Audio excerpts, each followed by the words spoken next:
লন্ডনে প্রায় ৪ মাস চিকিৎসা শেষে দেশে ফিরছেন বিএনপি চেয়ারপারসন বেগম খালেদা জিয়া।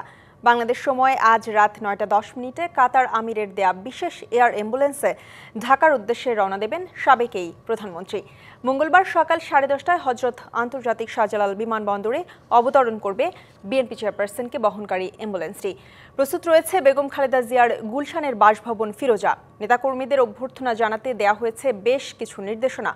বিমানবন্দর থেকে বের হওয়ার পর নেতাকর্মীরা জাতীয় ও দলীয় পতাকা হাতে রাস্তার পাশে দাঁড়াবেন। তবে বেগম খালেদা জিয়ার গাড়ির সঙ্গে কোনো মোটরসাইকেল ও হাঁটা যাবে না। সাবেক এই প্রধানমন্ত্রীর দেশে ফেরা ঘিরে বাড়তি নিরাপত্তা ব্যবস্থা নিয়েছে আইনশৃঙ্খলা বাহিনী। এদিকে দেশের বর্তমান পরিস্থিতিতে বিএনপি চেয়ারপারসনের দেশে ফেরা গণতন্ত্র পুনরুদ্ধারে সহায়ক হবে বলে মনে করছেন দলটির নেতারা।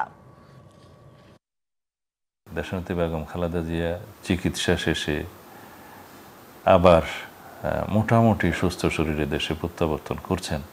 এটা বাংলাদেশের মানুষকে গণতন্ত্রের উত্তরণের পথে সাহস, নির্দেশনা এবং মানুষের মধ্যে একটা আশা জাগাবে। এটা আমরা মনে করি তার উপস্থিতি বাংলাদেশের ভবিষ্যৎ গণতান্ত্রিক উত্তরণে আমাদের জন্য শক্তি, সাহস এবং নির্দেশনা অবশ্যই তিনি দেবেন।